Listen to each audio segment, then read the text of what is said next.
కొన్ని సంవత్సరాలుగా సంచలనానికి దూరంగా ఉంటూ వాస్తవాలకి దగ్గరగా ఉంటూ ప్రజలకు ఉపయోగపడేలాగా వార్తలను అందిస్తూ అదే సమయంలో ప్రజా వ్యతిరేక ప్రభుత్వాలకి అంకుశంలా మారి మహా న్యూస్ ద్వారా ఒక నాణ్యమైన వార్తల్ని తెలుగు ప్రజానాయకానికి అందిస్తున్న యాజమాన్యానికి ముఖ్యంగా వంశీ గారికి నేను శుభాకాంక్షలు తెలియజేస్తున్నాను. ఇవాళ దాంతోపాటు వార్తలు అందించడమే కాకుండా ఉత్కృష్టమైన మన సంస్కృతి సంప్రదాయాన్ని భావితరాలకు అందించడం కోసం,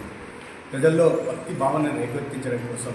మనమంతా ఒకటే కుటుంబం. భారతీయులు వివిధ సంస్కృతులు ఉన్నట్టు, విభిన్న సంస్కృతులు ఉన్నప్పటికీ,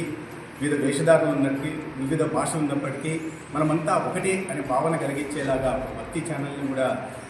ప్రారంభిస్తున్న సందర్భంగా వారికి శుభాకాంక్షలు తెలియజేస్తూ ఇదే రకంగా ప్రజలకు దగ్గరగా ఉంటూ ప్రజలకు